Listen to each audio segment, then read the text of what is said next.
Amén. Muy buenas noches para todos. Qué gran bendición que ya estamos reunidos.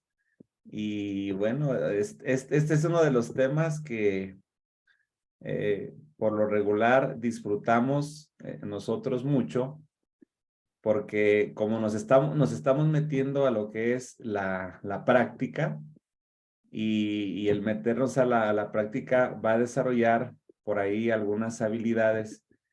Nosotros probablemente algunas dormidas nada más las va a despertar, pero en otros casos pues sí se va a desarrollar, ¿verdad? ¿Cómo elaboramos un diagnóstico tomando en cuenta el inconsciente y los mecanismos de defensa? Ya hemos visto en clases pasadas hablando del consciente, del inconsciente y del subconsciente, pero ahora cómo poder echar mano de herramientas para poder tomar en cuenta esta parte inconsciente y también lo que es los mecanismos de defensa. ¿Qué enseña la Biblia referente al inconsciente? Pues miren, la Biblia ni afirma ni niega su existencia, pero hay indicios que parecen referirse al inconsciente, por decir, en Mateo 12:34, de la abundancia del corazón habla la boca. Ahí estamos tocando cuestiones inconscientes. Isaías 43:18, no os acordéis de las cosas pasadas, ni traigáis, ahí está, ni traigáis a la memoria las cosas antiguas, ¿verdad? Cuando la gente comienza a vivir en un presente pasado o también en un presente futuro. Jeremías 17:9, engañoso es el corazón más que todas las cosas. Y no solo engañoso, y perverso, dice Jeremías. ¿Quién lo conoce?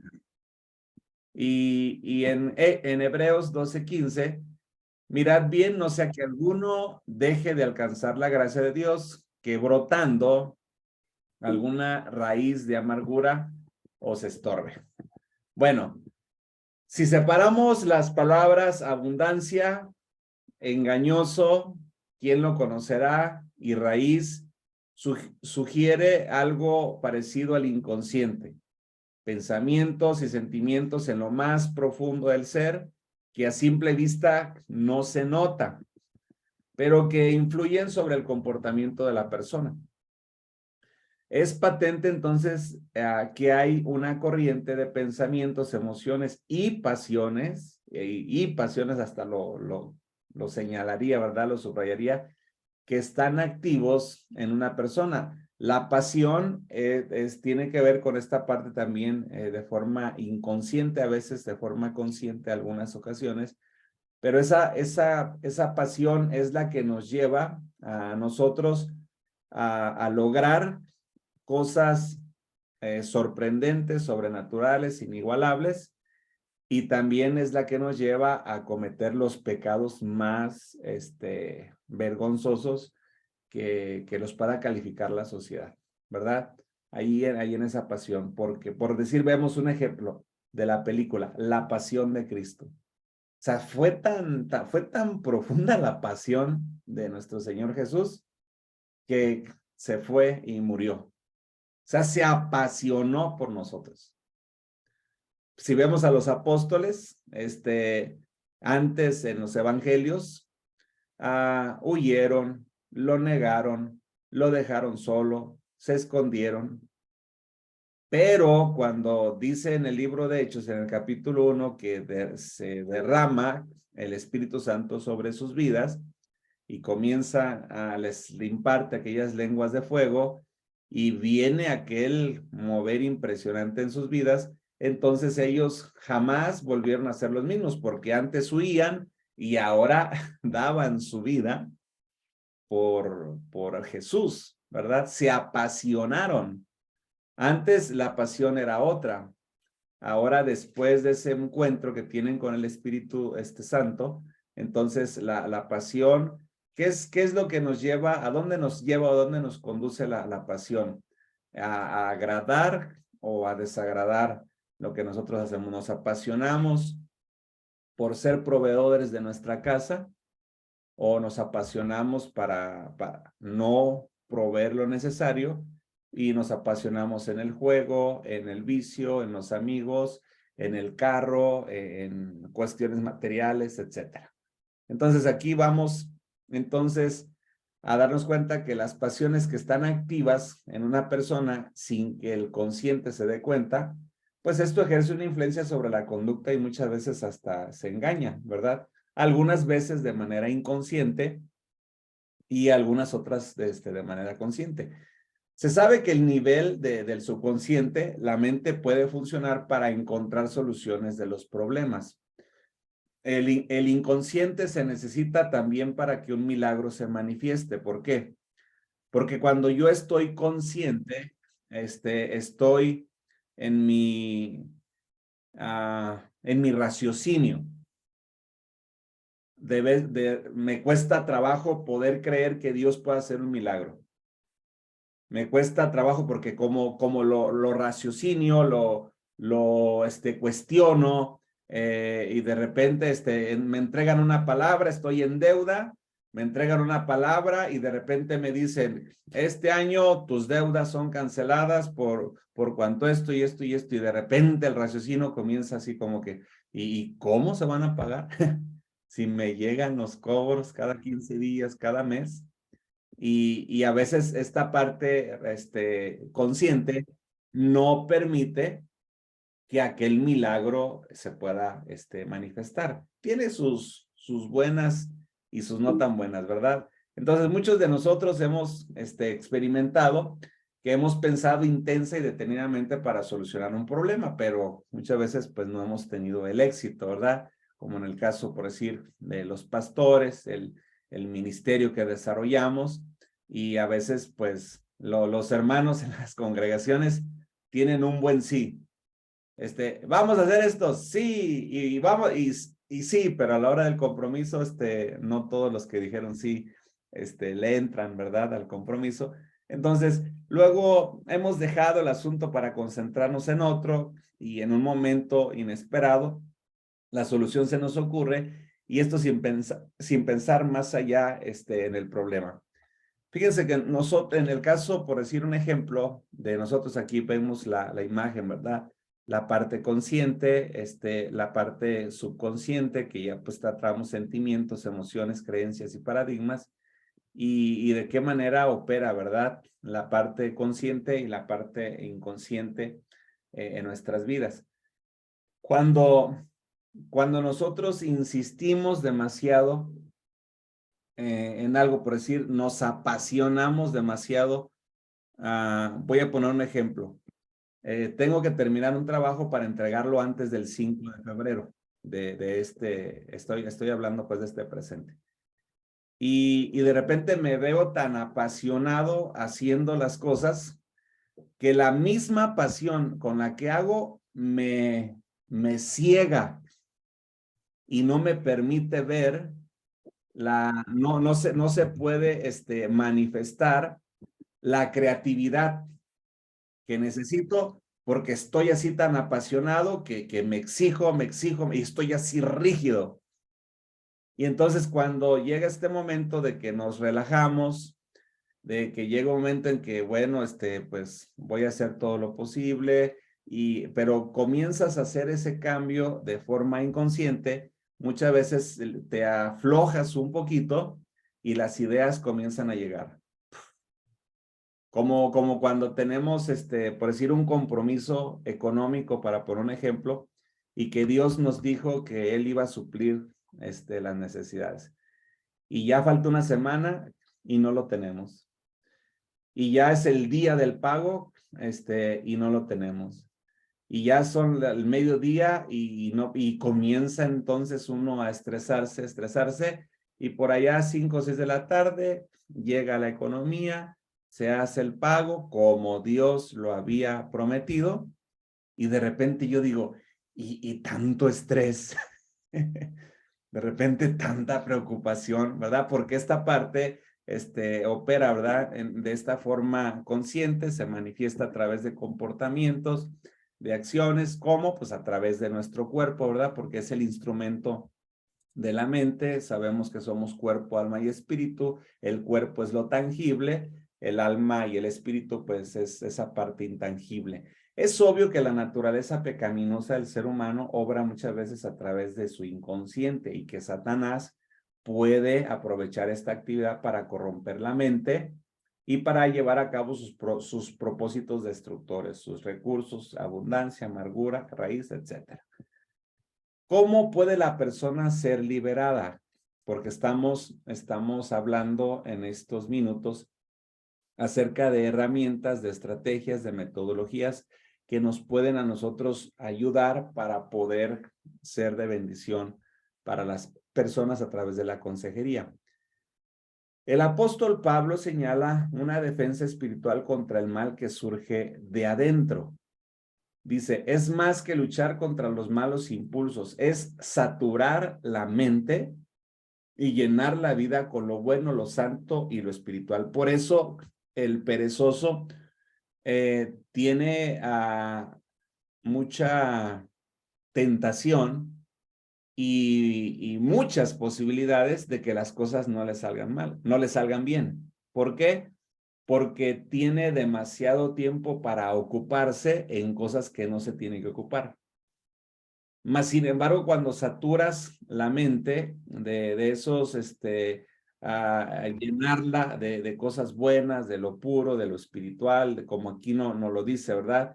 Y pensar en todo lo verdadero, lo honesto, lo justo, lo puro, lo que es, y qué es lo que, qué es lo que lleva a la persona, al aconsejado, a un problema, pues que piensa en la mentira, que piensa en lo sucio, que piensa en lo injusto, que piensa en lo que me hizo, piensa en lo deshonesto, piensa en las dificultades o en los defectos que tienen las personas.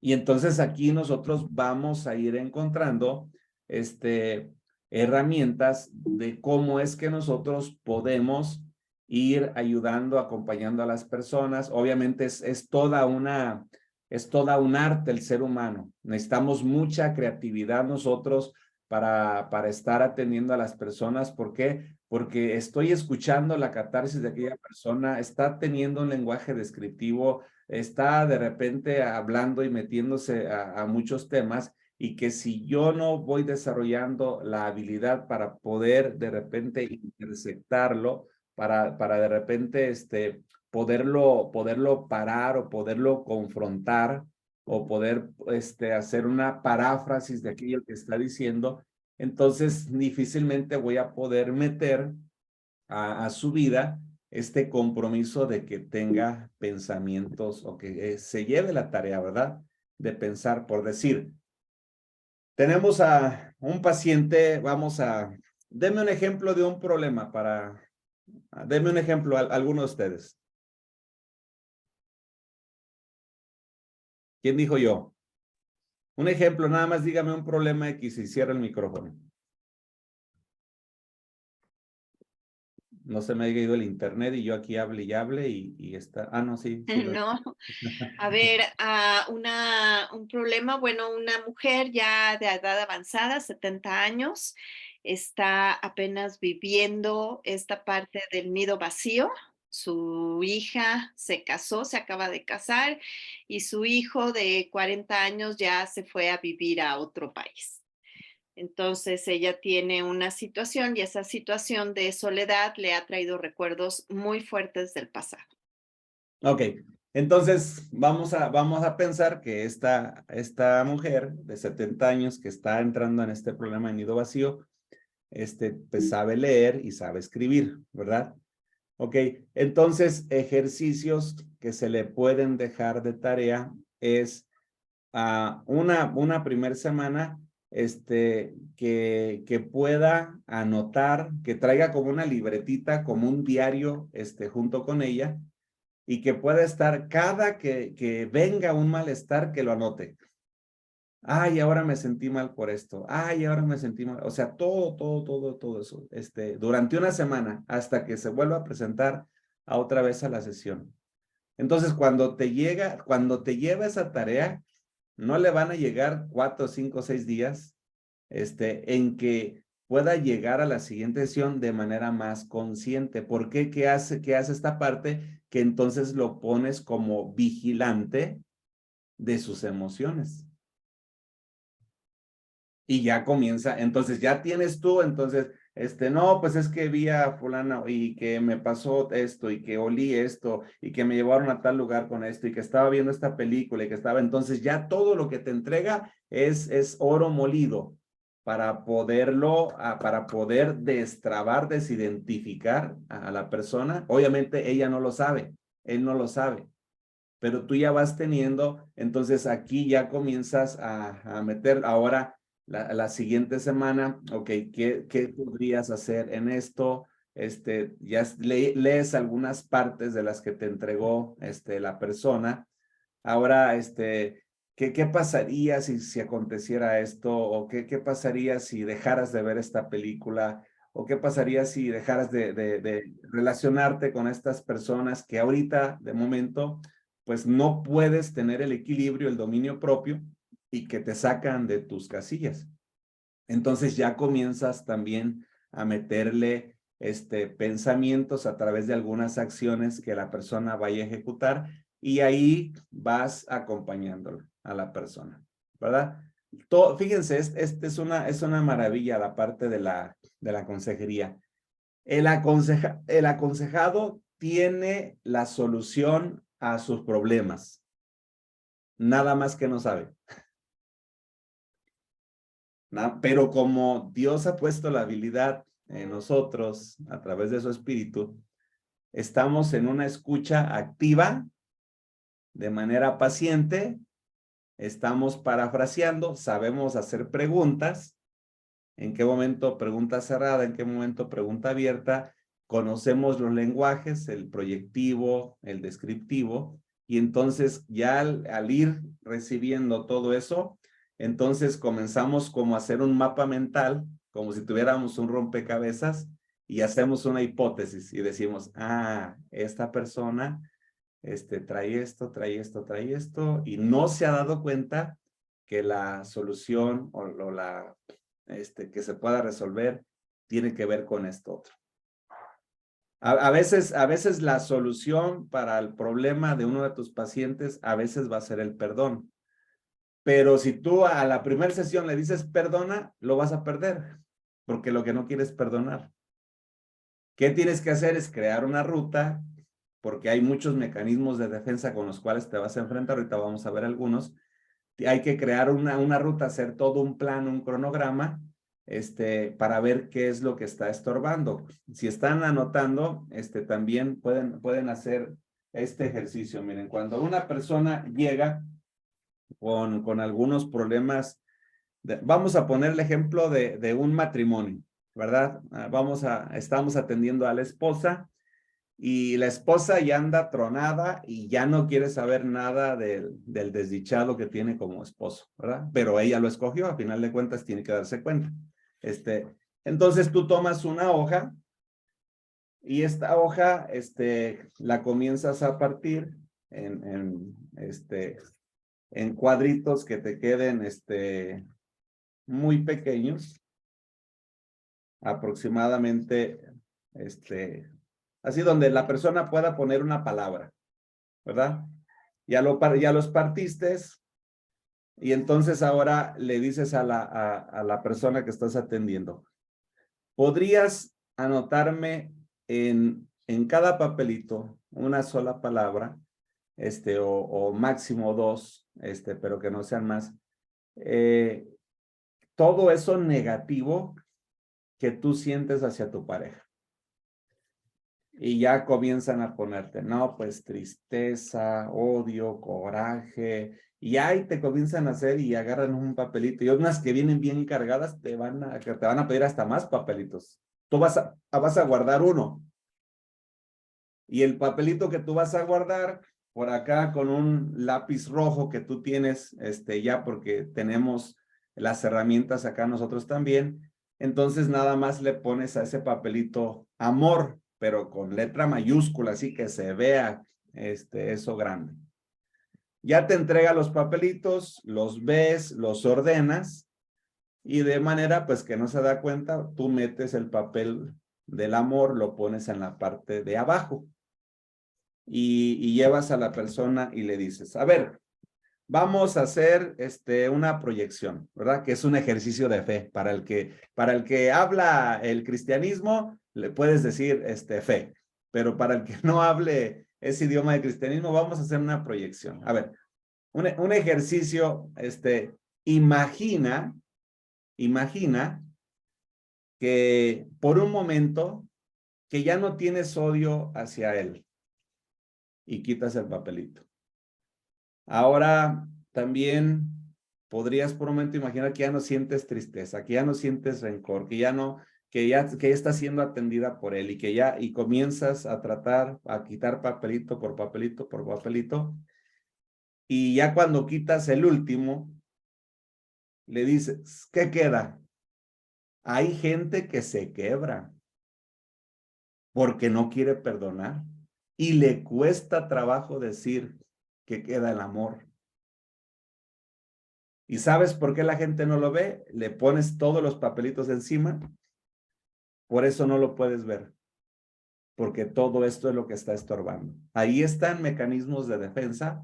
Bueno, ahorita estaba en la clase y me recordé de este ejercicio que quise compartirlo. Son ejercicios sumamente muy sencillos, pero ejercicios muy liberadores a la hora de que estás atendiendo a la persona, al aconsejado. El aconsejado pues debe consagrarse completamente a Dios para efectuar la renovación de su mente, porque estamos hablando de los pensamientos, ¿verdad? Saturarlos con cosas positivas. En Romanos 12:2 dice, así que hermanos os ruego por las misericordias de Dios que presentéis vuestros cuerpos en sacrificio vivo, agradable a Dios, que es vuestro culto racional. Lo voy a mencionar otra vez, culto racional. Este es mi culto racional. ¿Cuál es mi culto racional? Que cuando yo voy a la iglesia, presento mi cuerpo, que a veces no se quería parar, que a veces tenía dolor de cabeza, que a veces decía, ¿y si no voy ahora a la iglesia? Entonces, presento mi cuerpo de manera consciente, reconociendo que mi cuerpo muchas veces no va a querer lo bueno, pero en ese culto racional hago un sacrificio vivo, agradable a Dios, y presento mi cuerpo delante de él. Y voy a la congregación y lo comienzo a adorar. A veces mi cuerpo no quiere levantar las manos, pero mi espíritu adentro le dice, ándale chiquitito, levante las manos, que es tiempo de adorar a Dios. Ahí entonces comenzamos a tener un culto racional, o sea, sea quien adoro. No estoy atendiendo el teléfono, no estoy mascando chicle, no estoy distraído con lo que dejé en la casa, o sea, sé que vine a adorar a Dios, ese es mi culto racional. Y dice, no os conforméis a este siglo, sino que transformaos. ¿Cómo vas a ser transformados? Por medio de una renovación. ¿Qué es lo que se necesita renovar? Mi entendimiento. Y cuando se renueva mi entendimiento, entonces yo comienzo a ser transformado y al yo ser transformado, comienzo a comprobar, comienzo a conocer, comienzo a entender, comienzo a asimilar la voluntad de Dios, la cual es buena y es agradable, ¿verdad? Para nuestra vida.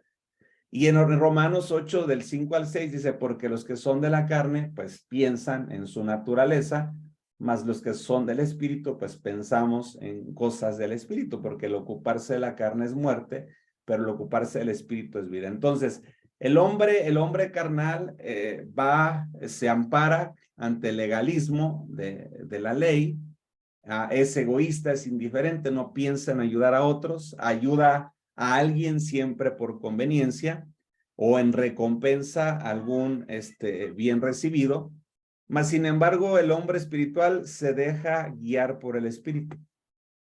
Ayuda a otros a llevar sus cargas porque quiere agradarle a su Señor. No se cansa de hacer el bien.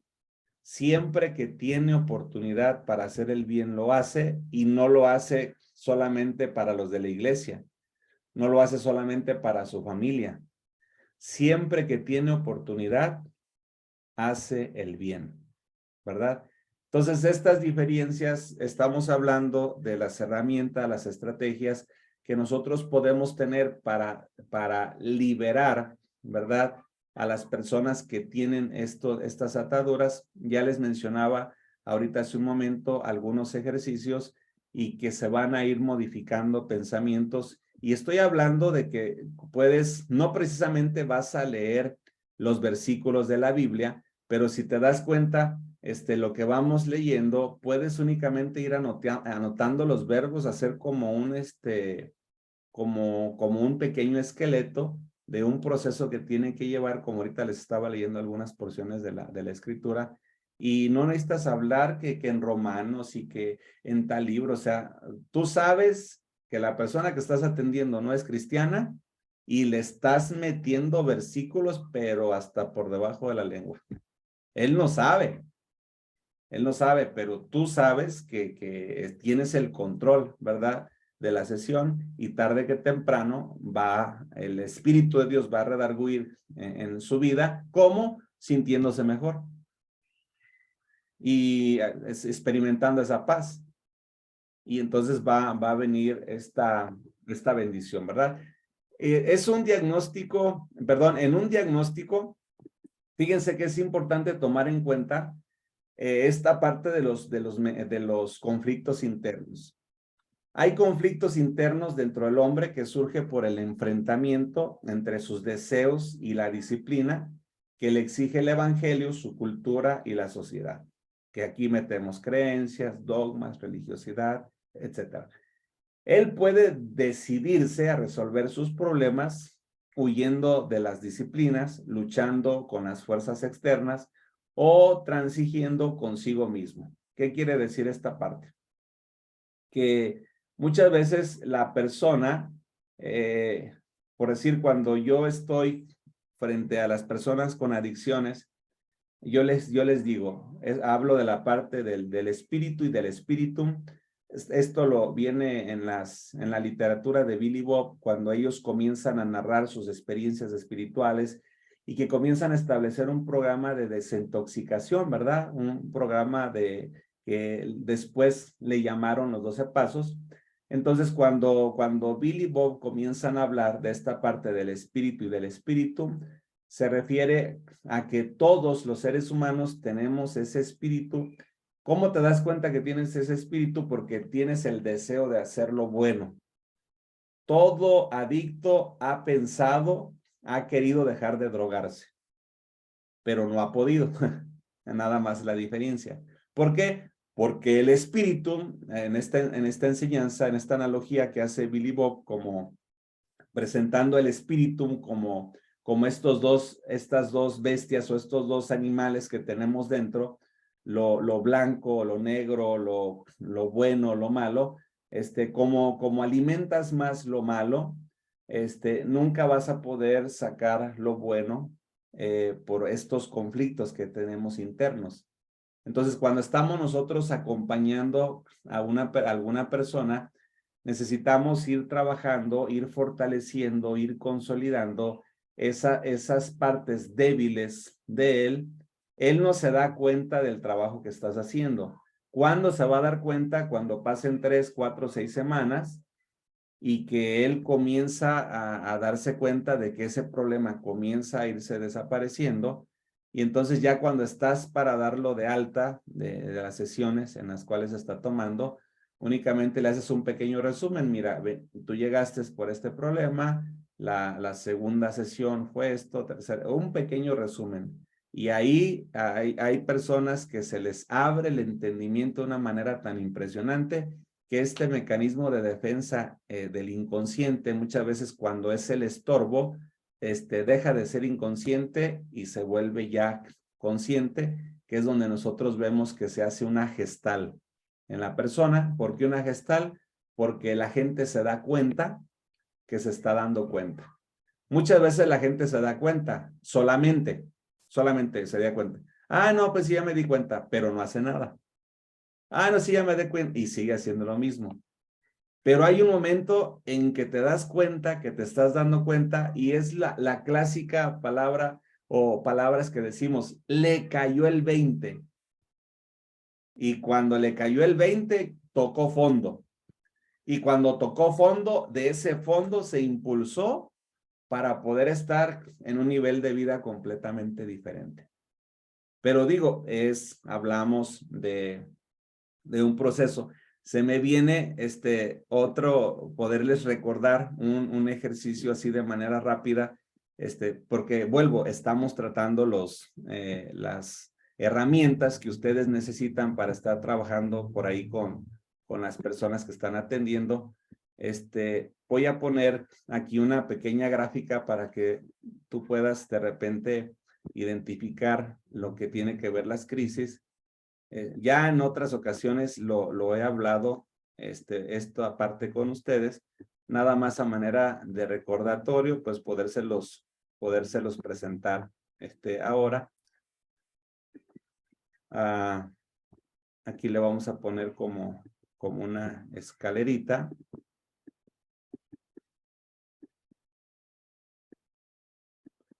Y bueno, la persona va aquí va viviendo su vida. Vamos a poner que esta parte es donde él está, de la manera como él está viviendo. Aquí la flechita nada más para ver que él va caminando para acá. Y de repente pasa algo en su vida, algo que lo quebra. La muerte de un familiar, alguna enfermedad, alguna deuda, problemas con la esposa, salió mal con el pastor, etcétera. Un problema que lo quebra. Y entonces comienza la persona a descender y comienza a cometer pecado. Por decir, vamos a pensar en un hombre, ¿verdad? Que estaba muy metido en la iglesia, estaba dando un buen servicio a la iglesia, pero de repente truena con su esposa por cuestiones íntimas, por cuestiones de comunicación, por cuestiones de dinero, de cosas materiales, y entonces el marido comienza a descender. Comienza a ver pornografía, comienza a contestar mensajes de muchachas que no tiene que contestar, se comienza a salir con los amigos, le comienza a echar otra vez al alcohol, a la droga, y ahí va cayendo. Y por lo tanto, su matrimonio se va destruyendo cada vez más. Si la persona no toca a fondo, así se irá cada vez haciendo cosas más peores.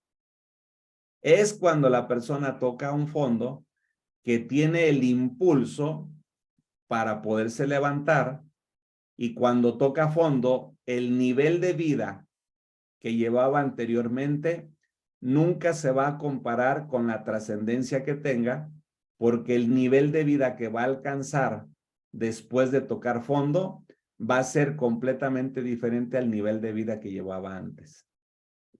Voy a dejar aquí un espacio por si tienen alguna pregunta de esta gráfica. Adelante, ¿tienen alguna pregunta? ¿Por qué el nivel de vida que llevaba antes, después viene la caída, y cuando se levanta, por qué lo supera? O sea, ¿por qué es más alto el nivel de vida al que llevaba antes? Una señal de que va a tener un mejor nivel de vida es que tocó fondo. Si la persona se llega a levantar de aquí, casi a veces va a ser igual. O sea, el nivel de vida que va a tener va a ser casi el mismo. Porque no ha tocado fondo. Porque se va otra vez, va a volver a caer otra vez. Se va a volver a quebrar. Y va a comenzar otra vez a descender. ¿Qué es lo que nos dice la Biblia? Que si nosotros no trabajamos en poder limpiar la casa, una vez que ya quedó limpia, y si no buscamos la forma de estar ocupados haciendo las cosas buenas, agradables, perfectas, entonces que te regresan, ¿verdad? ¿sí? Y entonces ya no cae hasta aquí.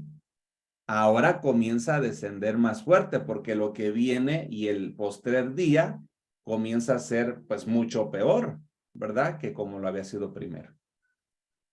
Ujú. Nada más por Pero esa eso, sencillita razón, Rosaura. sí, eso tiene mucho que ver también en el sentido de cuando hablamos de una persona que conoce a Cristo, que hay arrepentimiento, que se puede hablar de una restauración de su vida, ¿no? Que el Señor le levanta, le muestra, ¿verdad? Y bueno, pues es restaurado. Pero, ¿qué podemos decir en cuanto a las personas que son inconversas? Es el mismo proceso, porque a final de cuentas, esto no implica que sean convertidas o que no sean convertidas. O sea, esto te sirve para una persona que tiene la fe en Cristo y que no conoce de Cristo, porque todos los seres humanos tienen un punto de quiebre, todos. Ok. Y en ese quiebre comienzan ellos a descender. Por decir, yo recuerdo que cuando estábamos chamaquillos, le trabajábamos con mi papá construía casas y nosotros, yo admiraba mucho a las personas porque pues mucho dinero para construir una casa, llegaban en buenos carros. La vida da vueltas. Ahora esas personas que eran patrones en el pasado, hoy viven, pero en una condición súper, desagradable, envueltos en las drogas, se quedan dormidos en la calle, andan en los vicios con una mujer y con otra, pero tienen un punto de quiebre, ¿verdad? Y la vida da muchas vueltas, da muchas vueltas.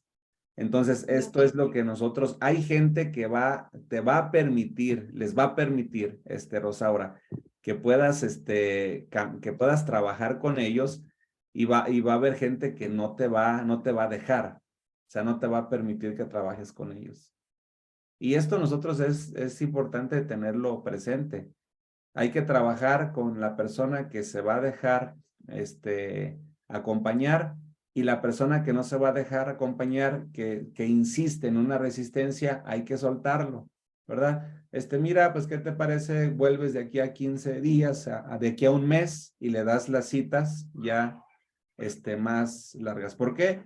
Porque pues cómo estar perdiendo a una persona, pues va a estar invirtiendo dinero y si yo me muevo por el dinero, pues le sigo dando sesiones, al cabo con que me pague y ya, pero no es lo que me mueve, lo que me mueve es que la persona sea transformada. Y si la persona no quiere colaborar, pues ¿sabes qué? Vente dentro de un mes.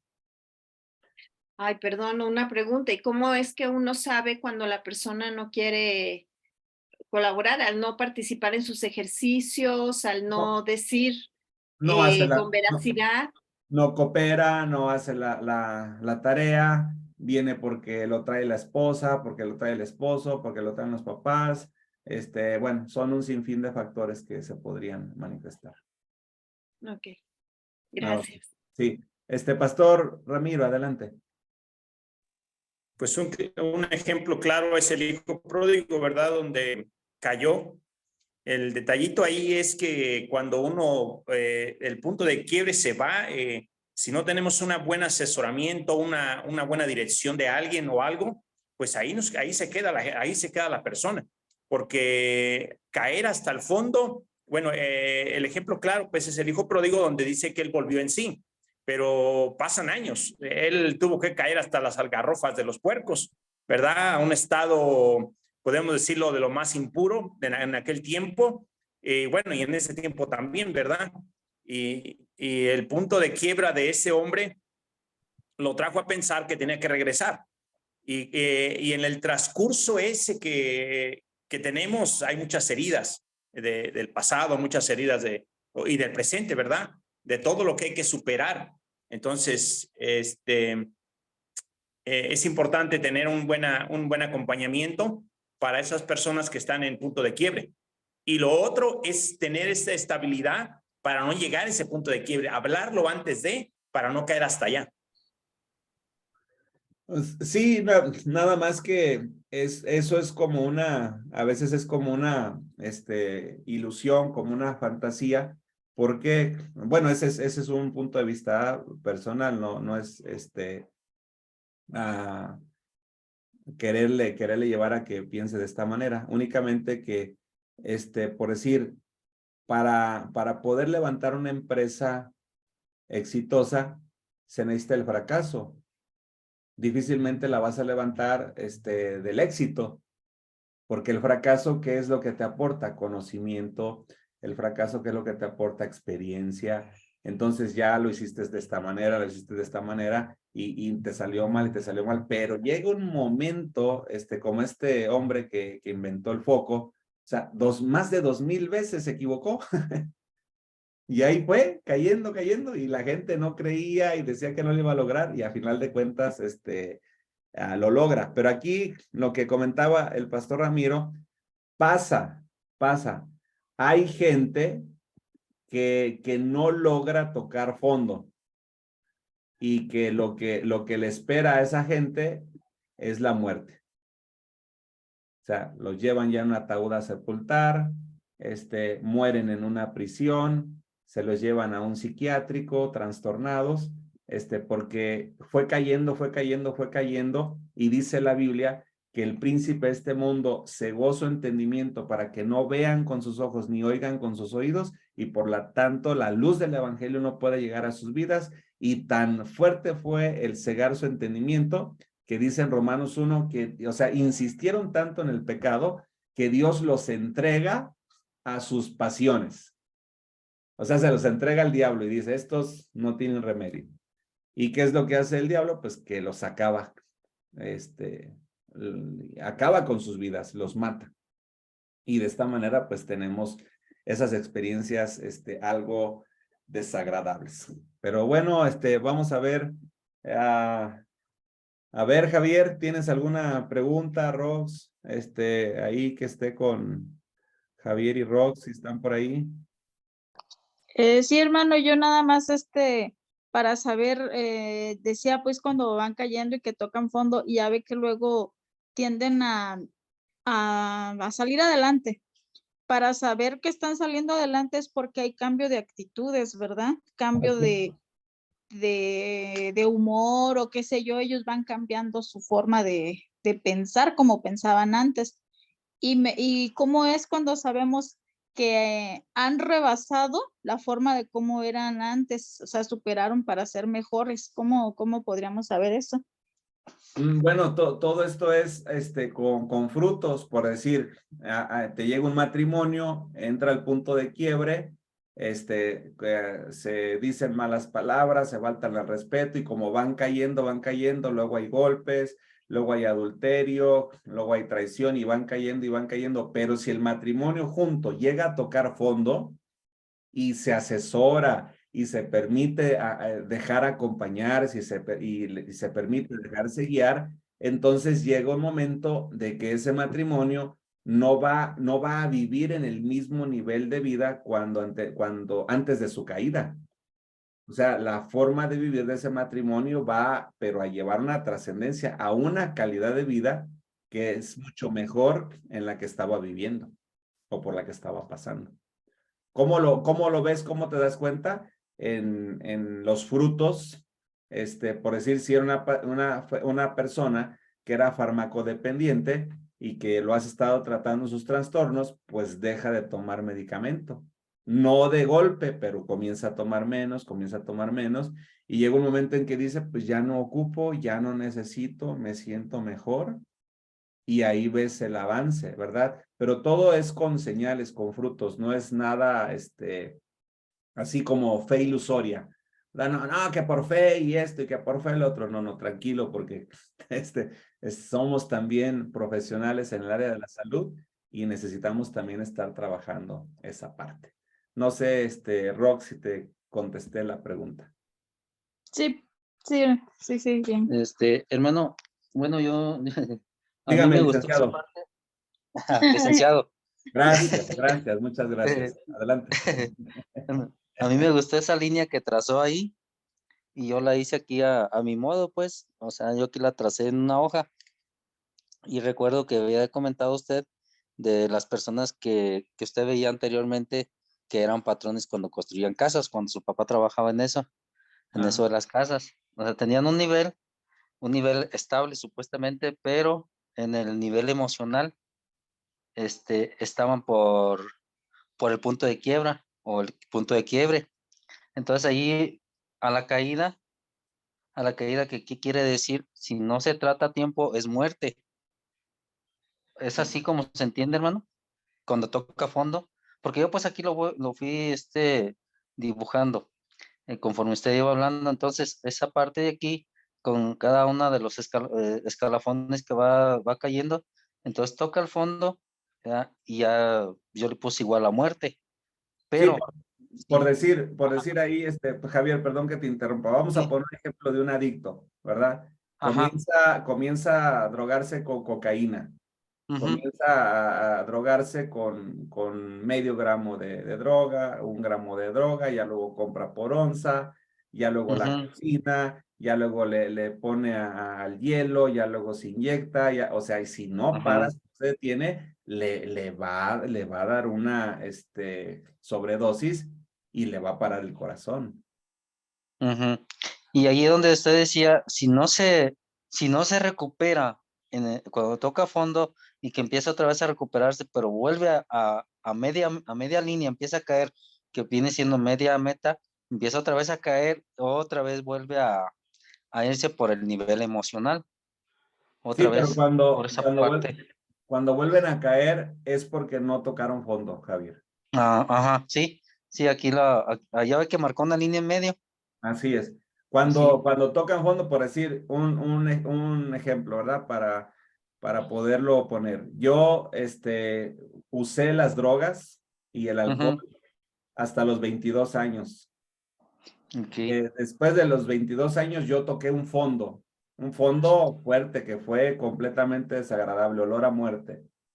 Hoy ajá, ya ahora en febrero cumplo 46 años, o sea, hace 24 años que toqué ujú, fondo. Y eso ya no se volvió a repetir en mi vida. O sea, no es así que ajá, a los 10 años me volví a drogar o me volví a alcoholizar o a los 20 años volví, no, o sea, toqué fondo y me quedó claro. Eso es ajá, tocar fondo, me quedó claro.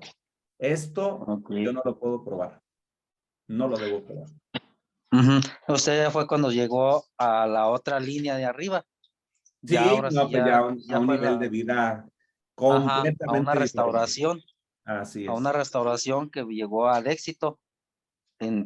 O sea, yo sí lo puse al éxito, Cristo igual a la meta final. Bueno. Es que me estaba imaginando todo lo que usted decía, hermano, y yo lo iba aquí transcribiendo.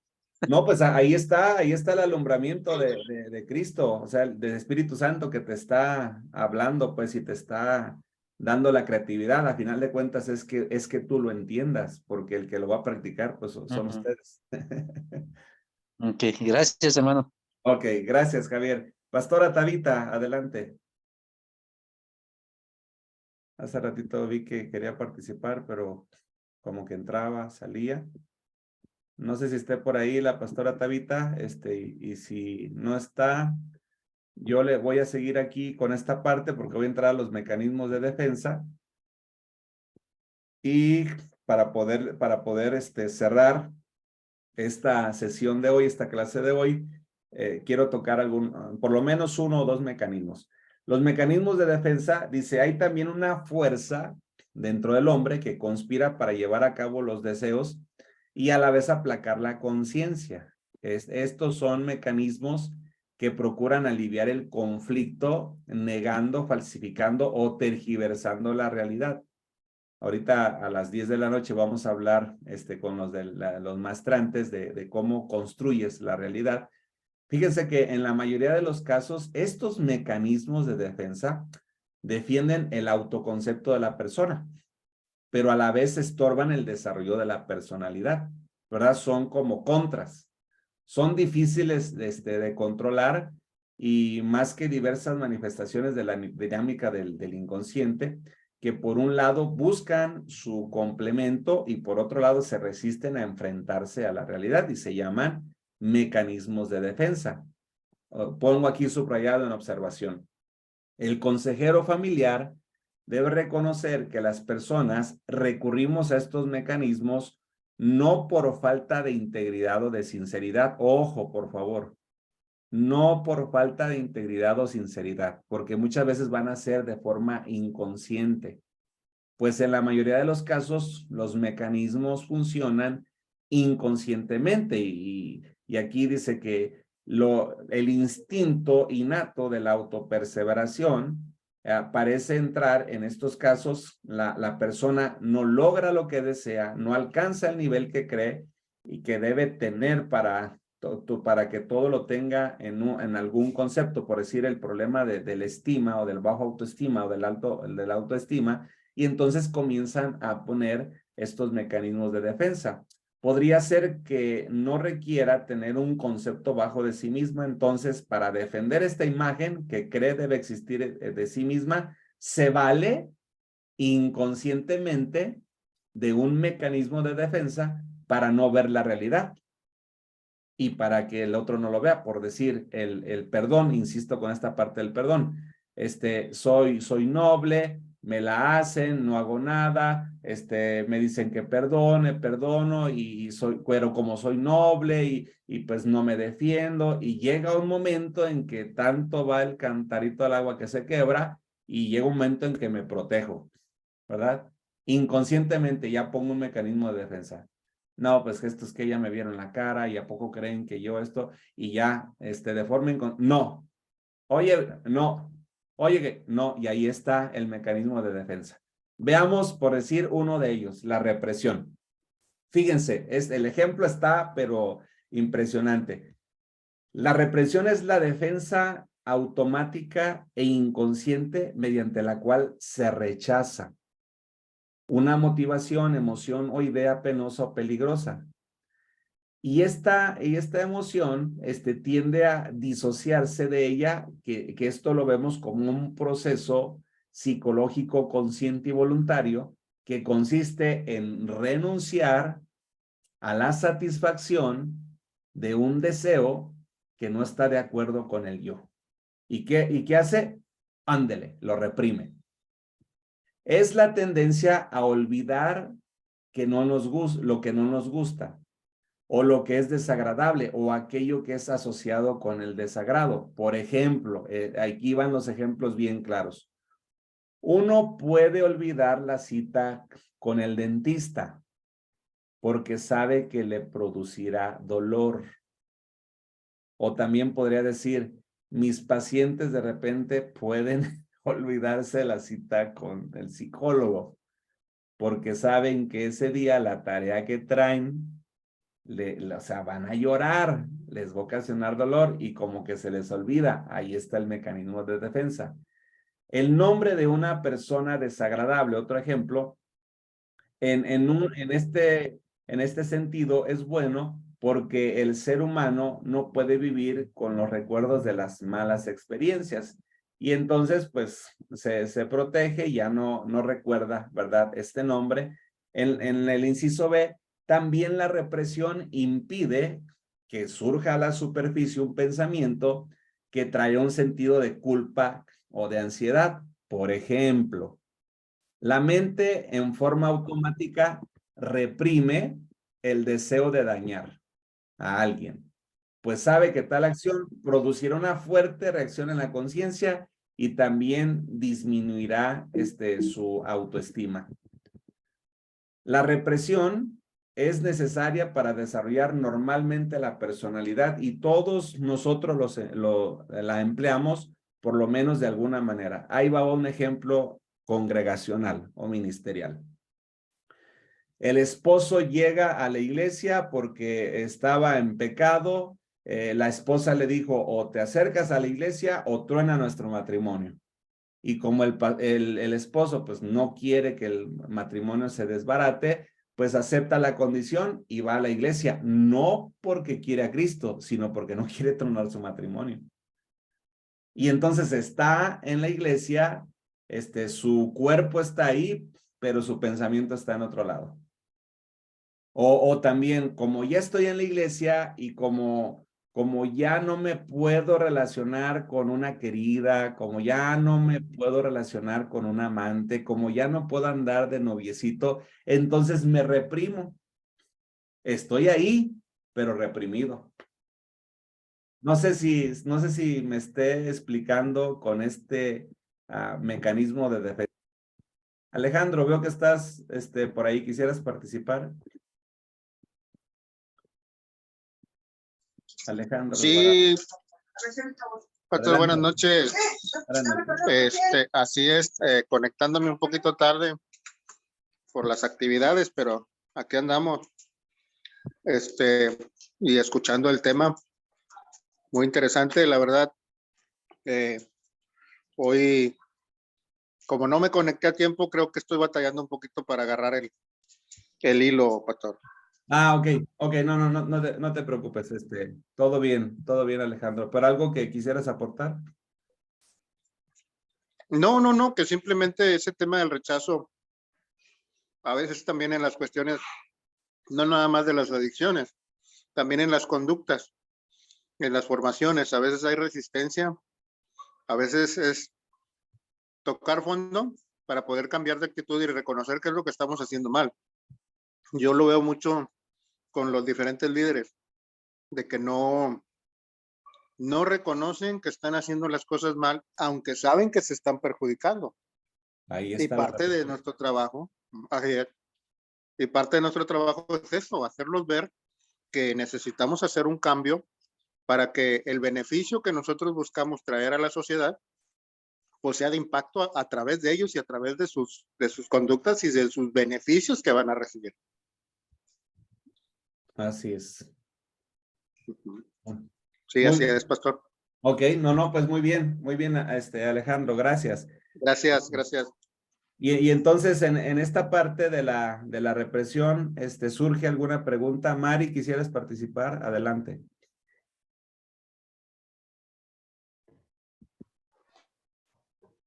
No, sí me está quedando claro que, por ejemplo, en ocasiones que, no sé, que hay varias invitaciones y que uno quisiera ir a todas, ¿no? Pero pues no se puede. Entonces, puede ser que uno elija la más importante que a su juicio le parece, porque no puede ir a todas. Y hay veces que es tener que ir porque es un compromiso y hay que cumplir. Hay que cumplir con el compromiso y hay ocasiones en que se puede estar indispuesta, pero a pesar de ello hay que estar ahí presente. Y ¿cómo se llama? El organismo, como usted lo mencionó al inicio, de que el cuerpo, no sé, de pronto se puede sentir así como de, ay, no, es que estoy cansado. Bueno, pues ni modo, vas a la iglesia y oras y ayunas, por ejemplo, en el momento que se tiene que realizar. Es como sujetando el cuerpo y decirle, quien manda es la conciencia, no lo que el cuerpo quiere hacer. Entonces sí es muy delicado esto de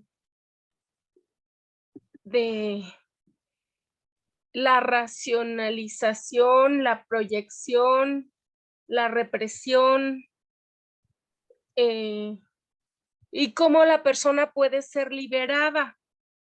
Entonces, está muy interesante este pensamiento de que hagamos lo bueno, de El consejo, ¿no? De la escritura. sí, de todo lo honesto, lo puro, lo justo, lo amable, lo verdadero, lo que es de buen nombre. Si hay virtud alguna en eso pensar, en que es digno de alabanza, más que que estarnos amargando, y de esa manera se puede ser la persona y uno mismo puede ser liberado. Fíjate, fíjate, Mari, ahí, Sí, ajá, fíjate ahí, nada, perdón que te interrumpa. La gente se sabe de memoria el versículo, pero no sabe practicarlo. Y ahí es la labor de ustedes, de nosotros, ¿verdad? Me lo sé de memoria el versículo, lo puedo recitar el versículo, pero no lo llevo a cabo. Y entonces, cuando ustedes lo van así pausando, desmenuzando, o sea, no te comas todo el bistec completo, sino que lo desmenuzas, a ver, saborealo, date cuenta que sabe, y ese es el arte, pues, que tenemos nosotros para poder ver el pensamiento, por qué es necesario que pienses en esto, por qué es necesario que... Y ahí lo vamos llevando hasta que la persona se hace consciente. Por decir, hay un comentario aquí de la pastora, a la pastora Tabita, y dice, una pregunta, cuando una persona no quiere trabajar en su camino personal y persiste en ser atendido en la terapia, ¿cuál es el camino? Pues alargarle las sesiones. Si nosotros vemos que es una persona que no está colaborando, que no está contribuyendo, ¿para qué estar perdiendo el tiempo con la persona? Es necesario hacerle saber a la persona, mira, yo veo que no hay mucho interés en poder estar. Muchas veces va a ir porque quiere platicar contigo, porque se siente bien platicando contigo. Por decir un ejemplo, a mí me llegaba una señora aquí muy bonita, así de apariencia, muy escotada, una mujer que, no sé, maestría, doctorado y no sé cuántas cosas tenía, ya viajando en otros países, una señora con lana. Pero, o sea, lo que ella quería era mantener una relación bigamia de su esposo y con otra persona que tenía más joven. Entonces, a las 2, 3 sesiones que yo pude identificar esto, y le dije, ¿sabes qué? Yo no te puedo atender. Porque pues yo soy un consejero familiar, yo estoy al lado de la familia y tú estás del lado de destruir tu familia. Entonces yo creo que a ti te va a hacer bien que vayas con un psicólogo pues secular, ¿verdad? Que no tenga el temor de Dios. Pero a veces la gente va a querer venir por estar contigo. Y ahí, ojo, o sea, necesitan ustedes estar atentos. Si son mujeres y están atendiendo hombres, estar atentos en esa parte cuando el paciente se engancha. Porque estando dos personas solas de diferente sexo, luego las citas las pueden hacer en un café y luego en otro lado más íntimo. Entonces ahí sí hay que tener mucho cuidado cuando son personas que no se ve que colaboren, que no quieren trabajar. Mejor soltarlos o ¿sabes qué? Voy a andar muy ocupado, no te puedo atender. Pero bueno, si está escuchando la pastora Tabita, esa sería, ¿verdad? Una recomendación personal, no tanto que así lo deban de hacer, una sugerencia. Ahora sí puedo abrir el micrófono, pastora. Adelante. Sí, muchas gracias, pastor. Ah, entró, pero se volvió a salir. Le está fallando mucho su internet. Mari, no sé si terminaste con la idea, te interrumpí.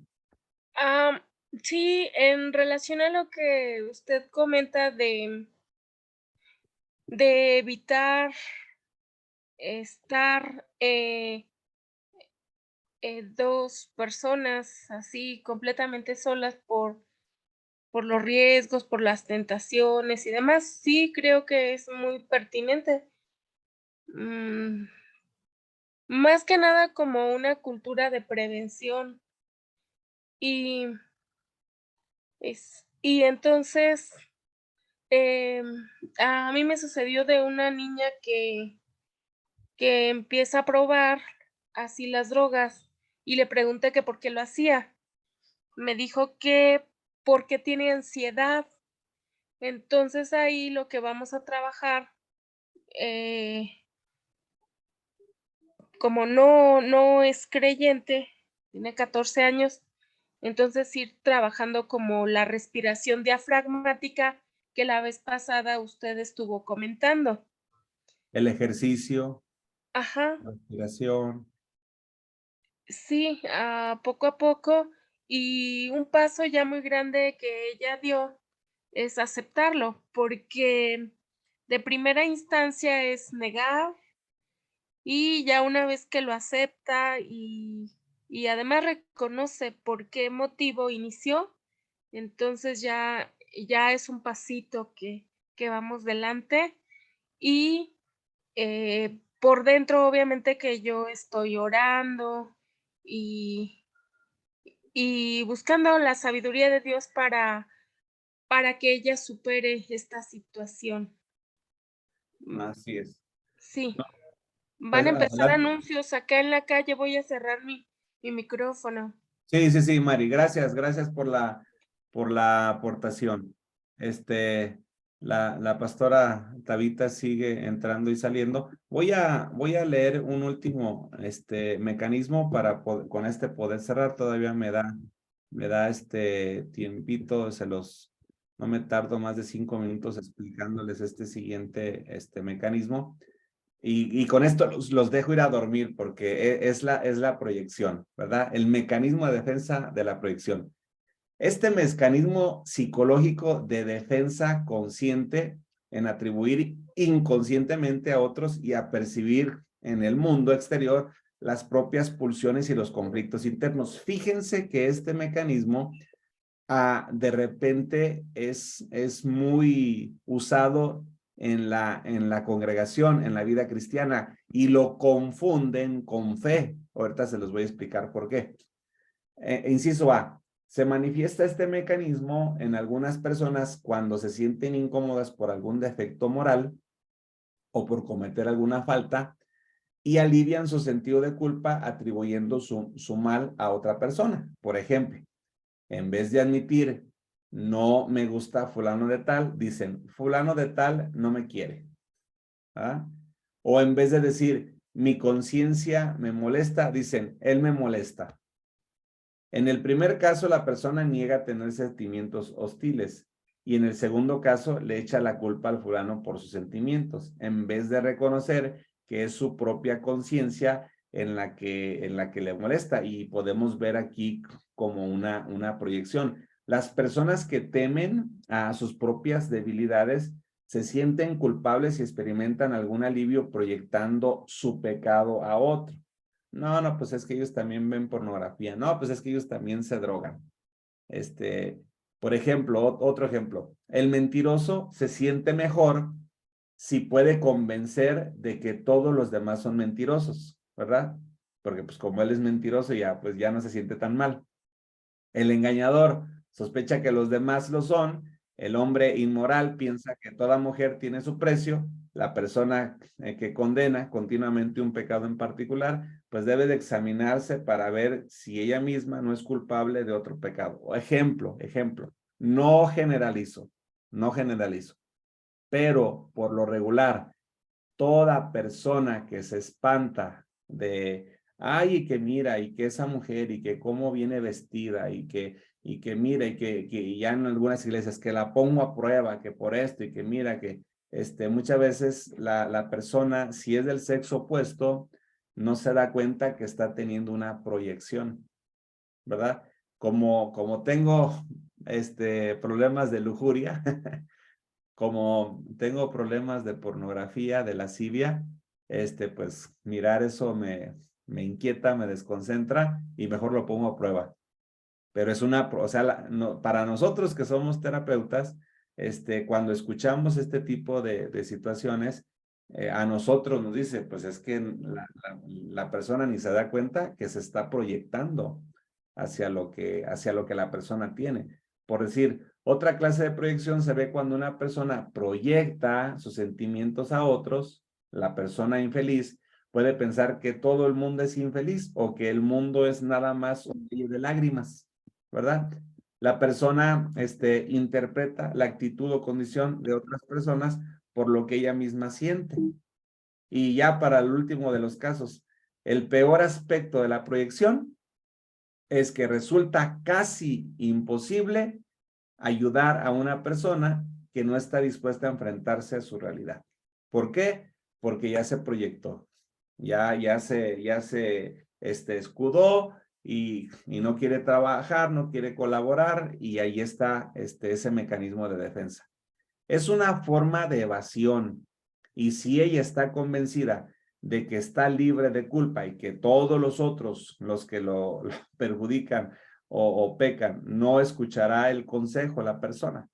También al experimentar una reacción negativa de las personas que son objeto de condenación, pues se puede desarrollar un complejo de persecución y sentirse víctima del otro. Y aquí también entraría esta parte de la escritura que dice, el impío huye sin que nadie lo persiga. ¿Por qué? Pues porque es una proyección. La persona se proyecta. Pero bueno, pastora Leti, ayúdeme vamos cerrando la clase con estos mecanismos. Y ahorita, Rosaura, si quieres participar también. Adelante, pastora Leti. Buenas noches, bendiciones a todos. Yo tenía la pregunta más que nada de lo que decía hace rato de la percepción, donde decía que si va un esposo a la iglesia porque quiere salvar su matrimonio y que o sea, su percepción es el matrimonio, su objetivo, pero no quiere de Dios nada, o sea, no se comprometería nunca, no crecería si él no está dispuesto, no va por amor a Dios, sino por querer salvar el matrimonio. Es que depende el ejemplo que yo les ponía, era por decir de un hombre adúltero o enamorado. Sí. Y como ya le leyeron la cartilla, y a lo mejor ya hasta le fue a visitar la familia pastoral y le dijo, ¿sabes qué? Si no te alivianas, vas a perder tu familia. Entonces, con el deseo de no perderla o de no mirarse fracasado, va a la iglesia, pero no porque quiera conocer de Dios o porque quiera vivir bien, sino que va porque no quiere perder su familia. ¿Qué hace? Pues que reprime Sí, esta parte, como mi por decir, pregunta ¿perdón? es, ¿no cambiaría, no recibiría de Cristo al estar yendo hasta que Él quiera o como? O sea? Hasta que Él le dé acceso al Espíritu Santo a su vida. O sea, ¿cómo es que podemos ver este mecanismo de represión cuando está dentro de la iglesia, pero sufre porque ya no puede andar de enamorado? Porque ya no puede andarse metiendo en otro, porque como ya está en la iglesia, o sea, ya no puede pecar. Y entonces se reprime. Y ahí se pone el mecanismo de defensa. En algunos casos, los mecanismos de defensa nos van a ayudar, pero en otros casos los mecanismos de defensa nos van a afectar. Por decir, ha habido momentos difíciles en mi vida que yo, pues mantengo el registro en mi cabeza, ¿verdad? Del aroma, de la droga, de esas sensaciones, de lo que producía una cosa u otra. Entonces, cuando hay un momento así que se sale completamente de control y que de repente me veo muy desequilibrado de manera personal, viene de esa naturaleza esas ganas de decir, bueno, y si me drogo, o si hago esto, o si hago aquello, pero ¿qué hace en ese momento? Que aparece el mecanismo de defensa guiado por el Espíritu Santo y reprimo esa parte del hombre viejo que se quiere levantar. Ahí nos ayuda el mecanismo de defensa. Y decir que ya soy libre y que ya nunca más voy a volver a pecar o nunca voy a volver a hacer algo de eso, yo creo que mejor ahí calladito, me veo más bonito, por hoy vencí, Dios me dé vida y salud el día de mañana y conciencia y temor a Él para seguirme manteniendo en ese camino. Pero a veces los mecanismos de defensa, lo vuelvo a decir, nos van a ayudar, pero a veces nos van a atrasar, nos van a afectar. Gracias, pastor. Muy bien, Leti. Adelante, Rosaura. Gracias. Bueno, se me hace muy interesante esto porque como seres humanos pues sí, ponemos mecanismos de defensa, ¿no? Al estar leyendo, bueno, que estaba diciendo Pastor sobre esta parte de la represión, pues lo estaba yo leyendo y en algunas cosas me identifiqué, así como en muchos otros mecanismos de defensa que vienen en el manual, que yo digo, wow, cómo inconscientemente Ahí está. lo hace. Exacto, Ahí está. ¿no? O sea, lo hacemos, ¿no? Entonces, como que me sentí identificada y dije, wow, qué impresionante, porque también buscamos esta parte de disfrazar, ¿verdad? Otro Este, mecanismo, otro mecanismo. exacto, y ahí está, ¿no? Pero es como disfrazar los mismos mecanismos de defensa, ¿no? Ah, Entonces, es muy interesante.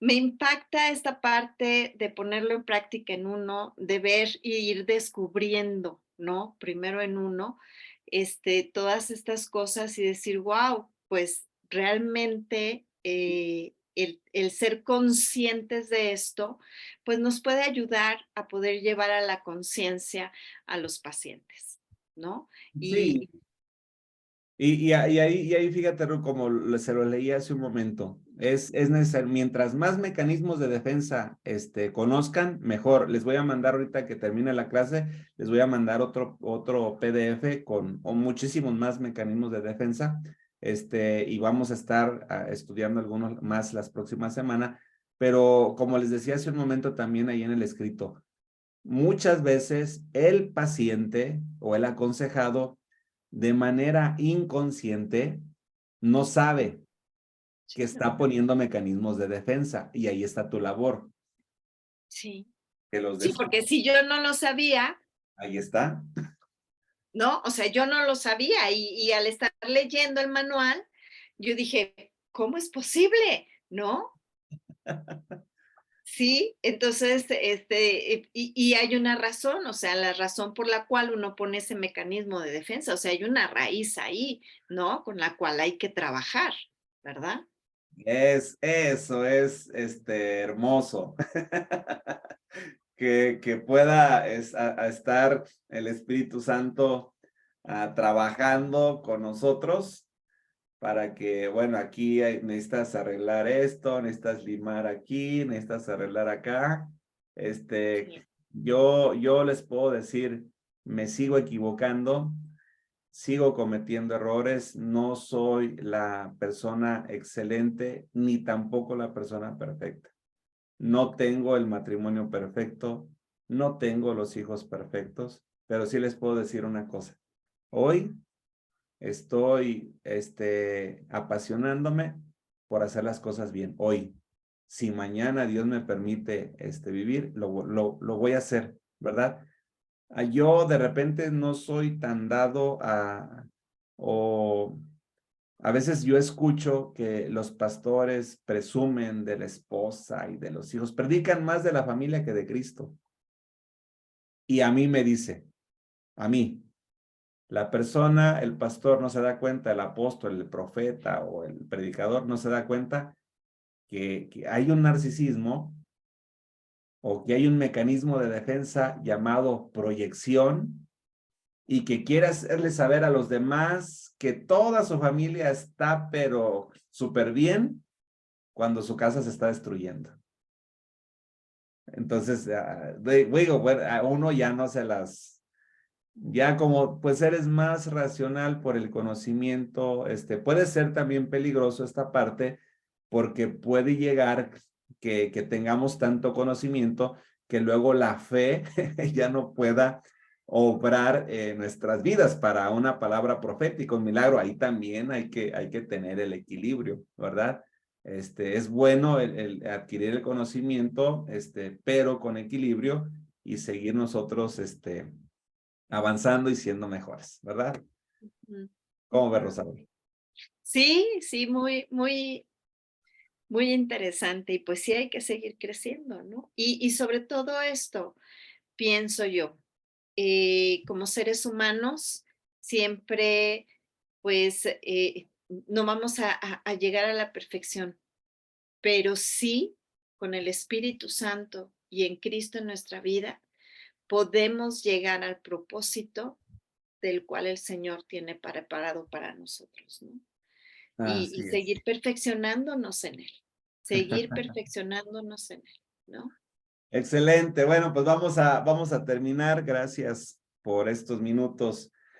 Amado Espíritu Santo, muchas gracias. Creo que es uno de los tiempos que mejor disfrutamos, podernos meter a la práctica, podernos mirar confrontados con el conocimiento en la clase, porque eres tú, Señor, a través de tu Espíritu que redarguye nuestras vidas, que nos invita a estar haciendo los cambios que necesitamos en cada uno de nosotros.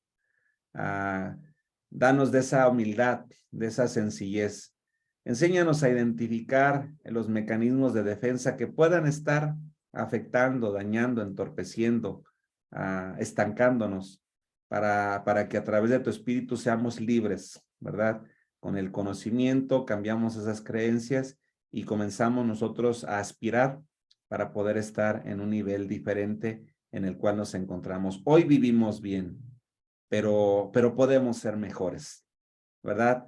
Eres un Dios ilimitado y los límites los ponemos nosotros. Así que mostramos que tenemos más hambre de conocer, de aprender, que semana a semana tu presencia nos pueda revelar y pueda redarguir en nosotros, como lo has hecho esta noche, llevándonos a un convencimiento, un entendimiento y poder trabajar en nuestras vidas de manera personal. En el nombre de Jesús, muchas gracias, amado Señor.